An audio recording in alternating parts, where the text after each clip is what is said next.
My dear friends, મને લાગે છે કે મારા મિત્ર લુખેશનું લગ્ન પુરાણ હવે પૂરું થઈ જશે. કારણ કહું, ગઈકાલે હું અને લુખેશ મહિલાશ્રમમાં છોકરી જોવા ગયા. અરે મારા બાપ હબક ખાઈ ગયા. છોકરી હતી કે હિપ્પોપોટેમસ. મારી સાથે હાથ મેળવ્યો, મારો હાથ ઉતરી ગયો અને લુખેશને તો નાના બાળ કાનુડાની જેમ એને રમાડ્યો. એની સાથે ફૂદડીઓ ફરી ને છોડ્યો ત્યારે લુખેશ ફંગોળાઈ ગયો. અમારે માટે નાસ્તો ગોઠવ્યો હતો. હજી આમ અમે એક સમોસું લઈએ એ પહેલા હિપ્પો કન્યા 20-22 સમોસા પેટમાં પધરાવી ગઈ. લુખેશની આંખો પોળી થઈ ગઈ ને હું હેડકીએ ચડી ગયો. બહાર નીકળીને 2-4 સોડા પીધી ત્યારે સાતા વળી. અરે બાપ, આ મહિલાશ્રમમાં આવી છોકરીઓ પણ રહેતી હશે એની મને કલ્પના નહોતી. મને લાગે છે હવે લુખેશ લગ્ન કરવાનું નામ નહીં લે. જય શ્રી કૃષ્ણ, જય જીનેન્દ્ર, જય સ્વામિનારાયણ. કેમ ભાઈ, એક સાથે આટલા બધા ભગવાનોને યાદ કર્યા? અરે ગિરિયા, આમાંથી મને કયા ભગવાને બચાવ્યું એની મને ખબર નથી, એટલે મનોમન બધા ભગવાનનો આભાર માનું છું.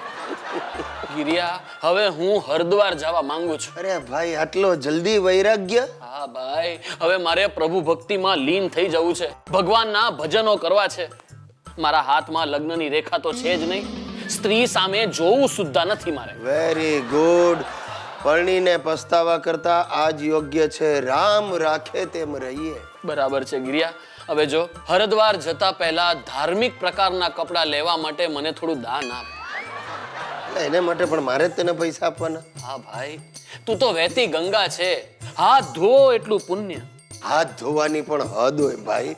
તું તો બાલદીઓ ભરી ભરીને ગંગાનું પાણી ઉલેચે છે. જો ભાઈ, મિત્રને મદદ કરવાની તારા માટે આ છેલ્લી તક છે. હવે પછી કદાચ હું હરિદ્વારમાં જ રોકાઈ જઈશ. કેમ, ત્યાં તારા પિતાશ્રીનો આશ્રમ છે? હવે બનાવીશ. તું મને વચગાળાની લોન આપ. એ ઉધારિયા, આશ્રમ તારા પૈસે બનાવજે. હવે હરિદ્વાર જાય છે ને તો બહુ તો હું તને આ કેટલા છે આ 2000ની લોન આપું છું. લે. તું આશ્રમમાં રહેવા આવીશ ત્યારે વાડી લઈશ. હું મારા આશ્રમનું નામ ગિરીશ ઘર રાખીશ. ત્યાં તારા નામની એક તકતી પણ મુકાવીશ અને સ્વર્ગસ્થ લખ્યા વગરનો તારો હસતો ફોટો પણ મુકાવીશ. કાંઈ કરવાની જરૂર નથી, મારા કોઈ ફોટા મૂકવાની જરૂર નથી. ચાલ નીકળ અહીંયાથી નવટંકી. ભલે. જય શ્રી કૃષ્ણ, જય જીનેન્દ્ર, જય સ્વામિનારાયણ. હા, છૂટ્યા. 2000માં કેસ ફાઇલ થઈ ગયો. હવે લુખેશના નામનું ઓમ શાંતિ ઓમ. દોસ્તો, હમણાંથી અમારા ઘરમાં બધા વધારે પડતા ધાર્મિક થઈ ગયા છે. આ અમારો હિતિયો સોસાયટીના ઝાપા સુધી ચાલતો નહોતો જતો, એ અચાનક એના ભાઈબંધો સાથે ચાલતો ડાકોર ગયો છે. બોલો, મારા બાપુજી ને મારા દાદાજી મહિલા મંડળને લઈને કેદારનાથ ગયા છે. પાછા આવે ત્યારે ખરા. એક અમારી સુસલી છે ને, એને ક્યાંય જવાનો વિચાર આવતો નથી. બસ એને તો આ ચોમાસામાં જલારામના દાળવડા ખવડાવો એટલે ખુશ. હા, એટલી ધાર્મિક ખરી કે દાળવડા ખાવા તો જલારામ સેન્ટર ના જ. ગિરીશ, આ વખતે છે ને અમારા કીટી ગ્રુપે પગપાળા અંબાજી જવાનો વિચાર કર્યો છે. Very good. ઉપડ નહીં, ઉપડો. આ વખતે અમે બધાએ નક્કી કર્યું છે કે પોતપોતાના હસબન્ડને લઈને આવું. જો સુશીલા, મને ચાલતા લઈ જવાનું સાહસ કરતી જ નહીં. તું વિધવા થઈશ, મારો વાંક નહીં. વાંક તો તમારો જ ને, તમારા કારણે તો હું વિધવા થઈશ. 100 વાતની એક વાત, હું ચાલતો નહીં આવ.